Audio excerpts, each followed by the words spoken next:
ഇടതു സർക്കാർ അധികാരത്തിലിരിക്കെ കഴിഞ്ഞ 9 വർഷത്തിനിടെ സർവീസിൽ നിന്നും പിരിച്ചുവിട്ടത് 144 പോലീസുകാരെ. ഇത് സംബന്ധിച്ച കണക്ക് പുറത്തുവിട്ട സംസ്ഥാന പോലീസ് മേധാവി ഇന്ന് മാതൃഭൂമിയിൽ പ്രസിദ്ധീകരിച്ച വ്യാജ വാർത്ത ശ്രദ്ധയിൽപ്പെട്ടതിന്റെ പശ്ചാത്തലത്തിലാണ് റവാഡ ചന്ദ്രശേഖർ വ്യക്തമായ കണക്ക് പുറത്തുവിട്ടത്.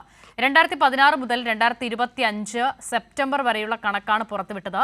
അഭിജിത്ത് ചേരുകയാണ് വിവരങ്ങൾ നൽകാനായി. അഭിജിത്ത്, മുൻപും വ്യാജ വാർത്തകൾ പ്രചരിപ്പിക്കപ്പെട്ട സംഭവമാണിത്. ഇന്നും അങ്ങനെ ആവർത്തിക്കുന്ന പശ്ചാത്തലത്തിലാണോ ഈ കണക്കുകൾ പോലീസ് മേധാവി തന്നെ പുറത്തുവിടുന്നത്?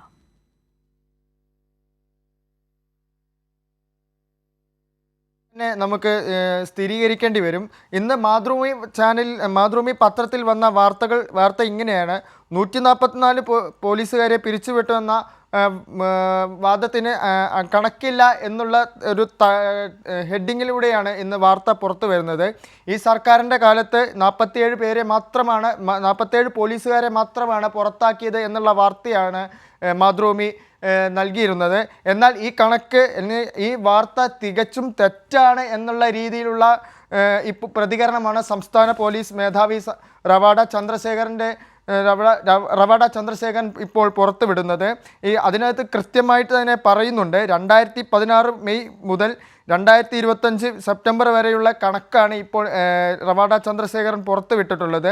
ഇതിൽ ഗുരുതര ക്രിമിനൽ കേസുകളിൽ ഉൾപ്പെട്ടതിന് മാത്രം 82 പോലീസുകാരെ പിരിച്ചുവിട്ടു.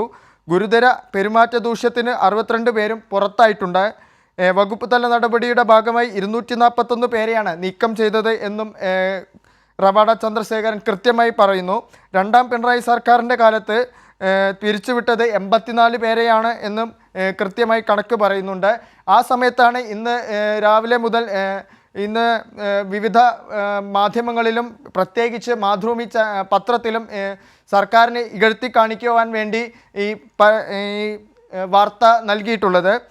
ഇതിനെ മുഖ്യമന്ത്രിയുടെ നിയമസഭയിലെ കണക്ക് സ്ഥിരീകരിച്ചാണ് സംസ്ഥാന പോലീസ് മേധാവി റവാഡ ചന്ദ്രശേഖരൻ്റെ വിശദീകരണം. 144 പേരെ പിരിച്ചുവിട്ടിട്ടില്ലെന്ന വാർത്ത അടിസ്ഥാനരഹിതമെന്നും DGP വ്യക്തമാക്കിയിട്ടുണ്ട്. അസിത, ശരി, അഭിജിത്താണ് വിവരങ്ങൾ നൽകിയത്.